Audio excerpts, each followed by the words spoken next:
Kata Kisah 13:44-52 Yohanes 10:22-30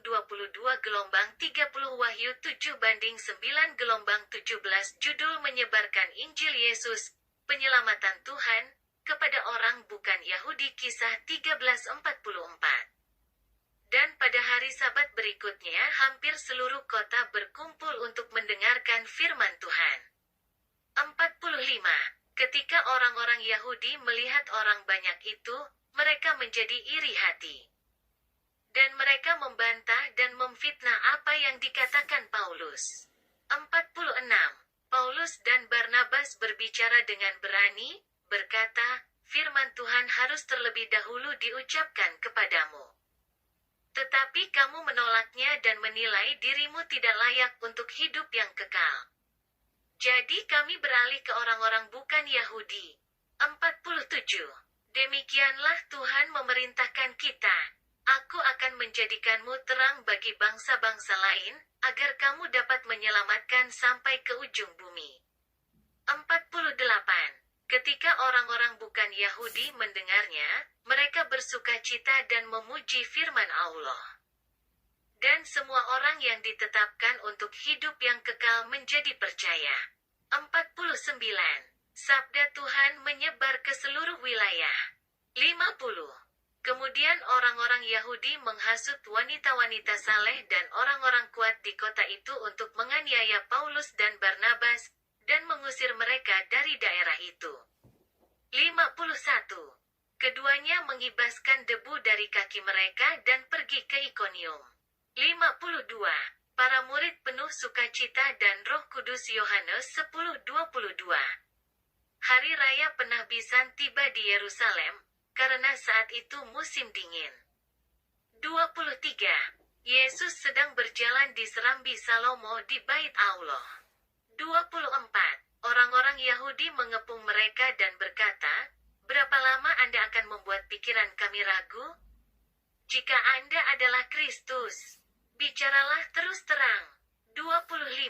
Yesus menjawab mereka, aku berkata kepadamu, tetapi kamu tidak percaya, hal-hal yang saya lakukan dalam nama Bapa saya bersaksi tentang saya. 26.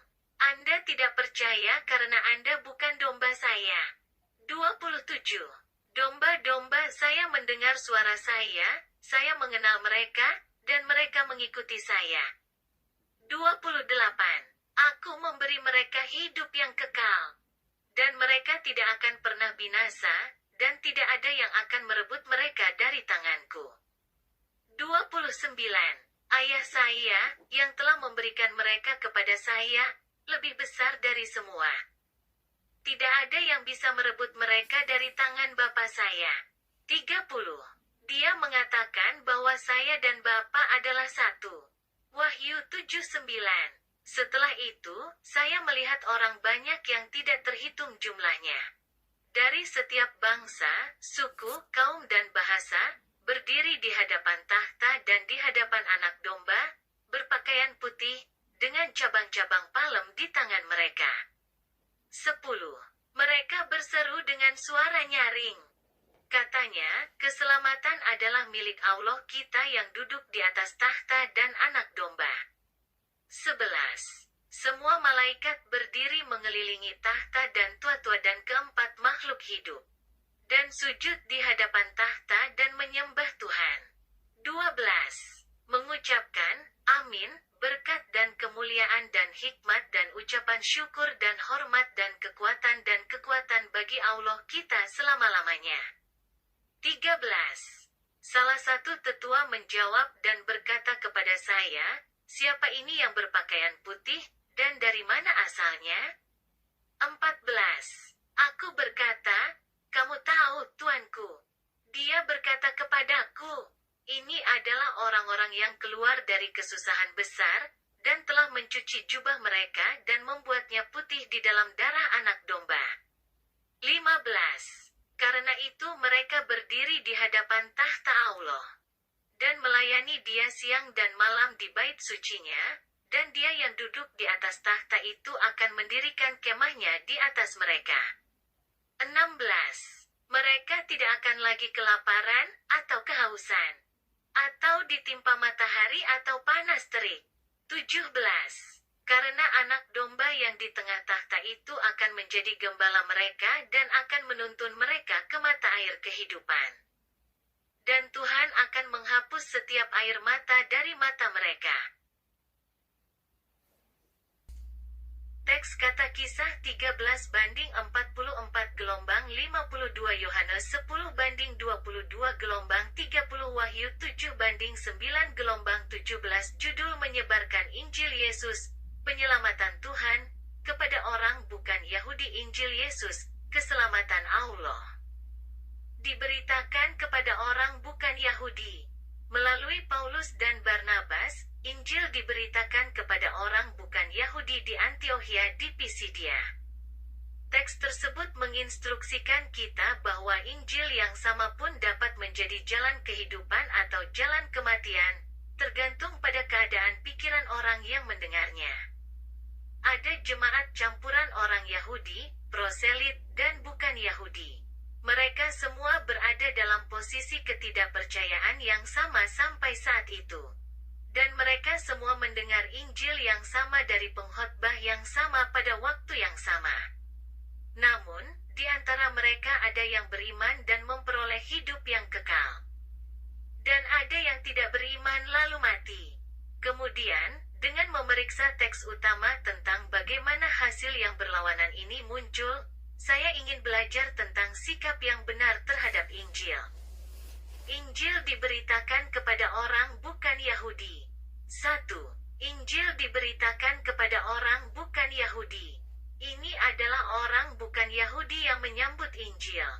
1 orang bukan Yahudi yang menyambut Injil mendengarkan dengan penuh perhatian. Sebagian besar jemaah adalah orang bukan Yahudi, yang berkumpul di sinagoga dengan kerinduan dan semangat untuk mendengar firman Tuhan.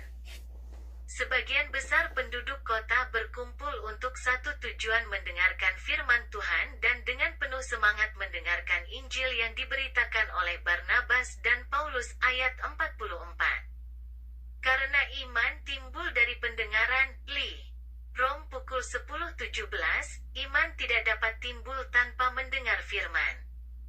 Jadi, bahkan jika seseorang yang mendengarkan Injil dengan sungguh-sungguh belum memasuki kerajaan Allah, setidaknya dia sudah dekat dengannya. Karena Injil, sekali didengar, berakar dalam hati nurani seseorang dengan kekuatannya sendiri. Namun, sementara orang Yahudi tidak mendengarkan penginjil, tetapi malah membantah dan memfitnah mereka, ayat 45. Orang bukan Yahudi dengan rendah hati mendengarkan Injil dan, sebagai hasilnya, menjadi yang terakhir berpartisipasi dalam keselamatan terlebih dahulu. 2. Orang bukan Yahudi yang menyambut Injil bersukacita. Orang bukan Yahudi bersukacita mendengar para rasul mengkhotbahkan Injil kepada orang bukan Yahudi itu sendiri. Ini juga merupakan fakta yang sangat kontras dengan orang Yahudi yang bereaksi gugup setelah mendengar Injil. Tetapi orang bukan Yahudi dapat melakukan ini satu di atas segalanya. Mereka mengakui Yesus sebagai juru selamat mereka karena mereka tidak menahan apapun. Dari sudut pandang orang Yahudi yang menyalibkan Yesus, berat untuk mengakui meskipun itu benar. Sedangkan orang bukan Yahudi tidak memiliki beban sama sekali. 2. Karena Injil membebaskan mereka dari beban hukum Yahudi. Orang-orang Yahudi mengajarkan bahwa mereka diselamatkan dengan melakukan sunat dan mematuhi hukum. Tetapi tentu saja tidak hanya orang bukan Yahudi, tetapi bahkan orang Yahudi tidak dapat memelihara hukum dengan sempurna, BDK. Rom pukul 3.20. Oleh karena itu, jaminan keselamatan mereka yang munafik selalu kosong, dan wajar jika pemberitaan Injil, yang menyatakan pembebasan dari hukum dan menuntun pada keselamatan melalui iman, akan menjadi sukacita bagi mereka. 3. Orang bukan Yahudi yang menyambut Injil memuji firman Tuhan. Orang bukan Yahudi percaya pada firman Tuhan dan menyanyikan himne. Kata-kata ini menunjukkan bahwa mereka menerima ajaran para rasul dan memperoleh pemahaman Injili baru tentang Alkitab. Artinya, mereka menyadari bahwa Alkitab tidak pernah dimaksudkan untuk membebaskan dan mengampuni orang, Yoh pukul 8.32. Jadi mereka tidak bisa mengatasi kegembiraan ini dan memujinya. 4. Orang bukan Yahudi yang menyambut Injil percaya. Di antara mereka yang mendengar firman, mereka yang ditetapkan untuk hidup yang kekal dan yang hatinya dibuka oleh Tuhan, BDK. Kis pukul 16.14, diselamatkan dengan percaya dan menerima firman kebenaran. Dari sini kita dapat melihat bahwa semua keselamatan manusia adalah melalui predestinasi Yahweh. Predestinasi Allah adalah satu peristiwa yang berdaulat, F1:5, 11, 2 takdir yang penuh anugerah, F1:4, 3 rencana yang masuk akal, F pukul 1:23, 4 takdir Allah ditahbiskan menurut kehendaknya kesenangan, Luke pukul 12.32, I Korintus pukul 1:21. Tetapi siapa yang tidak percaya, tidak di sisi Allah. Hanya karena sifat hati manusia yang membenci hal-hal rohani, BDK. 1 Kor pukul 2:14. Sama sekali tidak ada campur tangan Tuhan dalam hal ini. Yang ada hanyalah penolakan Allah terhadap mereka, Rom pukul 1:24, 26,28. 2. Injil diberitakan kepada orang bukan Yahudi. Orang Yahudi menentang Injil. 1. Orang-orang Yahudi yang menentang Injil mencela dan memfitnah mereka. Ketika orang-orang bukan Yahudi menanggapi Injil dengan positif, orang-orang Yahudi menjadi iri hati. 45, sehingga pernyataan para rasul tentang Yesus tidak benar. Yesus bukanlah penyelamat. Bahkan anak Tuhan pun tidak. Dia menyangkal bahwa dia bahkan tidak dibangkitkan. Alasan mengapa mereka tidak punya pilihan selain melakukan ini adalah 1. Karena beban tanggung jawab yang harus mereka tanggung ketika mereka mengakuinya, penyaliban Yesus. 2. Itu karena semua kepentingan yang telah mereka kumpulkan sejauh ini runtuh sekaligus. 2. Orang Yahudi yang menentang Injil menghasut dan menganiaya. Orang-orang Yahudi sangat bersemangat dalam menolak Injil dan mencegahnya diberitakan. Penganiayaan tersebut adalah satu semangat keagamaan yang salah, Kis pukul 13.50. 26:9-10, 2 keberdosaan manusia, Gal pukul 4:29. 3 ketidaktahuan akan Allah, Yoh 16. 1-3-4 itu adalah hasil dari membenci Kristus, 1 Tesalonika pukul 2:15. Orang suci yang terkasih, Injil diberitakan kepada orang bukan Yahudi. Orang bukan Yahudi yang menyambut Injil mendengarkan dengan penuh semangat. Saya sangat senang. Saya menyanyikan firman Tuhan. Saya percaya ketika Injil diberitakan kepada orang bukan Yahudi, orang Yahudi menentangnya. Itu fitnah dan fitnah, menghasut dan menganiaya. Saya harap Anda dan saya akan menyebarkan Injil. Menyebarkan Injil Yesus, yang menyelesaikan keselamatan Allah, kepada bangsa-bangsa lain. Yesus Kristuslah yang menyelesaikan keselamatan. Yesus, yang datang ke Yerusalem pada hari raya Pondok Daun. Meninggalkan Yerusalem dan berkhotbah di Berea selama kurang lebih 2 bulan. Pesta cahaya diamati selama 8 hari. Dan setiap keluarga mulai dengan 1 lampu pada hari pertama dan menyalakan 8 lampu pada hari ke-8. Orang Yahudi menyebut hari raya ini sebagai pesta cahaya, dan memperingati penemuan cahaya kebebasan. Selama pesta ini, puasa dan berkabung dilarang. Singkatnya, musim ini adalah festival kegembiraan. Selama pesta penahbisan ini, Yesus menyelesaikan pelayanannya. Tuhan menyebarkan pesannya melalui perselisihannya dengan para penganiayanya.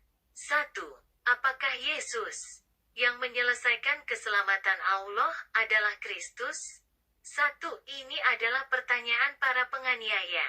Yesus sedang berjalan di kuil, di serambi Sulaiman, dan orang-orang Yahudi mengelilinginya dan berkata, "Berapa lama Anda akan membuat pikiran kami ragu?" Orang Yahudi di sini mengacu pada para ahli Taurat, orang Farisi, dan para pengikut mereka.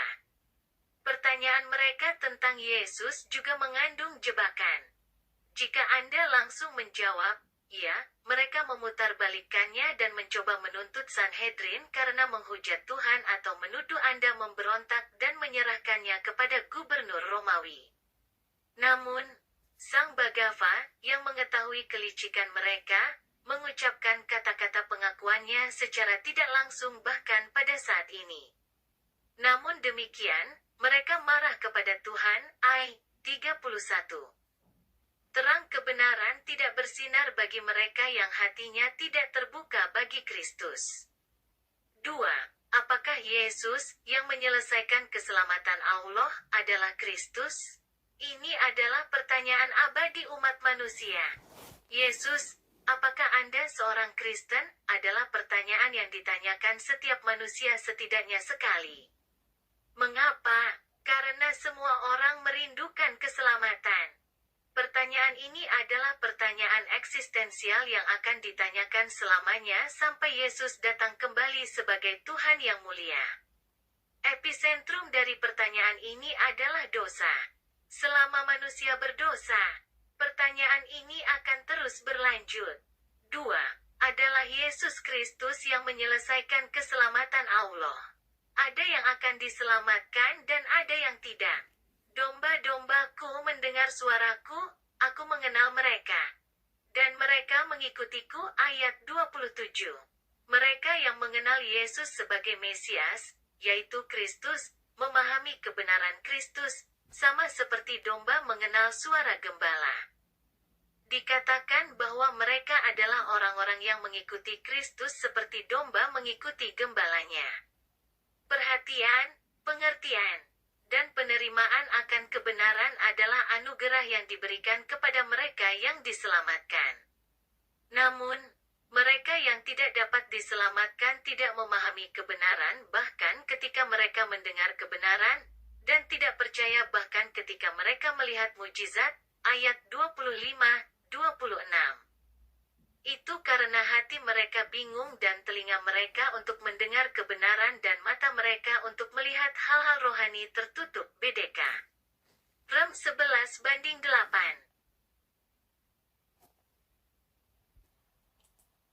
3. Adalah Yesus Kristus yang menyelesaikan keselamatan Allah. Ini adalah kasih karunia yang akan diterima oleh mereka yang akan diselamatkan. Aku memberi mereka hidup yang kekal. Tidak ada yang merebutnya dari tanganku. Ayat 28. Hidup yang kekal adalah hidup yang saya terima melalui Kristus, hidup di dalam Allah. Tidak ada rintangan yang dapat merenggut hidup yang kekal ini. Rom 8:38,39. Ini karena Allah, yang menciptakan segala sesuatu, benar-benar menjamin kehidupan. Ayat 29. Kehidupan kekal adalah kasih karunia terbesar yang diberikan kepada kita melalui Yesus Kristus. Dalam kehidupan yang kekal ini, prinsip hukum utama diterapkan. Karena hidup itu semakin kuat semakin dekat Anda dengan Tuhan dan semakin lemah semakin jauh Anda. 4. Adalah Yesus Kristus yang menyelesaikan keselamatan Allah. Yesus Kristuslah yang menjadi satu tubuh dengan Allah. Aku dan Bapa adalah satu. Ayat 30. Artinya Allah dan Yesus Kristus adalah satu tubuh. Bapa dan Putra adalah satu dalam kodrat dan esensi. Kuasa dan otoritas, tujuan dan kehendak. Dan Bapa, Putra, dan Roh Kudus adalah satu. Tuhan, yang ada dalam tiga pribadi dan satu. adalah Yesus Kristus yang mempersatukan Tuhan dan manusia menjadi satu. Perantara Yesus Kristus menganugerahkan kehidupan kekal yang disiapkan oleh Allah melalui Roh Kudus kepada mereka yang percaya kepadanya sebagai juru selamat mereka. Allah, Yesus Kristus, dan Roh Kudus adalah satu. Orang suci yang terkasih, ini adalah untuk menyebarkan Injil kepada orang-orang bukan Yahudi oleh Yesus yang menyelesaikan keselamatan Allah. Yesus Kristuslah yang menyelesaikan keselamatan. Apakah Yesus yang menyelesaikan keselamatan Tuhan adalah Kristus? Ini adalah pertanyaan para penganiaya. Ini adalah pertanyaan abadi umat manusia. Yesus Kristuslah yang menyelesaikan keselamatan Allah. Ada yang akan diselamatkan dan ada yang tidak. Yesus Kristuslah yang menyelesaikan keselamatan Allah. Ini adalah kasih karunia yang akan diterima oleh mereka yang akan diselamatkan. Yesus Kristuslah yang menyelesaikan keselamatan Allah. Yesus Kristuslah yang menjadi satu tubuh dengan Allah. Saya harap Anda dan saya akan menyebarkan pesan Yesus Kristus yang menyelesaikan keselamatan. Menyebarkan Injil Yesus yang menyelesaikan keselamatan Allah kepada bangsa-bangsa lain. Tuhanlah yang merencanakan keselamatan. Yohanes menyaksikan penghakiman atas dunia sementara anak domba membuka ke-6 meterai. Dan sekarang dia melihat orang-orang kudus diselamatkan dari penghakiman Allah sebelum pembukaan meterai ke-7. Ini tentang pujian bagi yang diselamatkan dan para malaikat. 1. Mereka adalah umat Allah yang diselamatkan yang merencanakan keselamatan. Kita dapat mengetahui bahwa mereka yang diselamatkan percaya kepada Yahshua sebagai juru selamat mereka dan diakui sebagai orang benar oleh Yahweh di seluruh dunia. Ini memiliki arti yang sangat penting bagi kita hari ini. Karena ternyata ajaran sesat ajaran orang-orang yang mengklaim bahwa keselamatan hanya untuk Israel atau hanya untuk golongan tertentu saja. Yohanes berkata bahwa jumlah orang yang diselamatkan sangat banyak sehingga tidak ada yang dapat menghitungnya. Dan bahwa mereka adalah orang-orang yang telah mencuci pakaian mereka dan membuatnya putih di dalam darah anak domba di seluruh dunia. Dengan kata lain, tidak ada batasan untuk keselamatan Tuhan. Juga tidak membeda-bedakan atas dasar ras atau bahasa, Rom pukul 1:16. Siapapun yang percaya kepada Yesus Kristus sebagai juru selamat mereka dan bertahan sampai akhir akan diselamatkan. Tuhan akan menyelamatkan orang-orang kudus yang telah memenangkan ujian dari kesengsaraan besar dan membawa mereka ke kerajaannya. 2. Keselamatan adalah milik Allah dan anak domba. Yang merencanakan keselamatan. Keselamatan adalah milik Allah kita yang duduk di atas tahta dan bagi anak domba, ayat 10. Kami percaya kepada Kristus dengan hati kami untuk kebenaran. Dan mengaku dengan mulut kami untuk keselamatan, Rom pukul 10:10. Tetapi itu tidak dapat dicapai tanpa bimbingan dan perlindungan Allah dan anak domba. Itulah sebabnya orang-orang kudus yang menang berteriak bahwa keselamatan ada di dalam Tuhan dan di dalam anak domba. Adalah Allah dan anak domba yang telah membawa orang-orang kudus keluar dari pencobaan, malapetaka, dan penderitaan dengan selamat. Tuhan menjaga dan melindungi orang-orang kudus dengan mata seperti api agar mereka bisa menang dengan kuasanya. Juga, anak domba sanggup menolong mereka yang dicobai karena ia menderita ketika dicobai, BDK. Iber pukul 2:18. Dengan cara ini, orang-orang kudus tidak jatuh dan dapat diselamatkan. Dan Tuhan dan anak domba menjaga dan melindungi orang-orang kudusnya. Dia membantu Anda lulus ujian. Dia memberi kita kekuatan untuk mengatasi pencobaan dan kesengsaraan itu dengan berani. Dia membawa kita pada keselamatan penuh. 3. Malaikat memuji Tuhan yang merencanakan keselamatan. Malaikat semua, Tersungkurlah di hadapan takhta itu dan sembahlah Allah. Ayat 11. Dalam teks, ketika orang-orang kudus yang diselamatkan memuji Tuhan dan anak domba yang menyelamatkan mereka, semua malaikat tersungkur dan menyembah Tuhan secara serempak. Himne orang-orang kudus memiliki kekuatan untuk menyebabkan malaikat dan makhluk lain menyembah Tuhan. Malaikat adalah makhluk terbesar di antara makhluk dan memiliki kekuatan spiritual yang besar. Jadi bahkan ada beberapa orang Yahudi yang menyembah malaikat.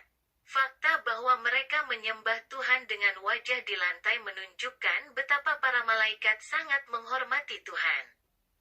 Malaikat menghormati Tuhan karena mereka tahu siapa Tuhan itu.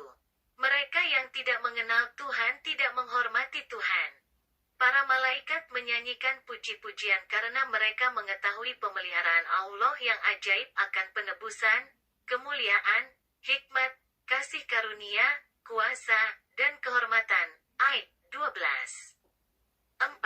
Allah yang merencanakan keselamatan layak mendapat pujian kekal. Untuk Allah kita sampai selama-lamanya. Ayat 12.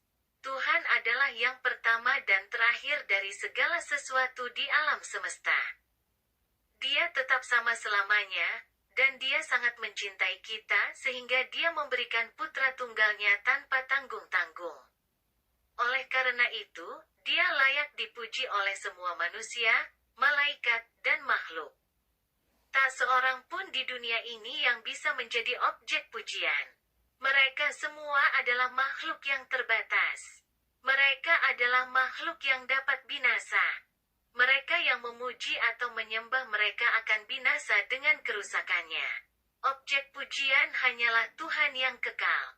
Mereka yang memuji Dia akan hidup selamanya. Mereka yang memuji dan menyanjung para penguasa yang tidak bermoral dan tidak benar, dan mereka yang bersujud di hadapan mereka yang memilikinya. Semuanya akan lenyap seiring waktu bersama dengan kekuasaan dan kekayaan. Mereka yang hanya memuji Allah yang kekal dan senang melakukan kehendak-Nya akan memiliki hidup yang sejati. Nama suci Tuhan akan dipuji selamanya di kerajaan Tuhan. Orang suci yang terkasih, ini adalah untuk menyebarkan Injil kepada orang-orang bukan Yahudi oleh Yesus yang menyelesaikan keselamatan Allah. Tuhanlah yang merencanakan keselamatan. Mereka adalah umat Allah yang diselamatkan yang merencanakan keselamatan. Keselamatan adalah milik Allah dan anak domba yang merencanakan keselamatan. Mereka adalah malaikat yang memuji Tuhan yang merencanakan keselamatan. Allah yang merencanakan keselamatan layak menerima pujian kekal. Saya harap Anda dan saya dapat menyebarkan Tuhan yang telah merencanakan keselamatan. Bapa Surgawi yang penuh kasih, saya memuji Tuhan yang merencanakan keselamatan, menyelesaikan keselamatan, dan membawa kita pada keselamatan. Bantu saya untuk menyebarkan Injil. Dalam nama Yesus aku berdoa. Amin.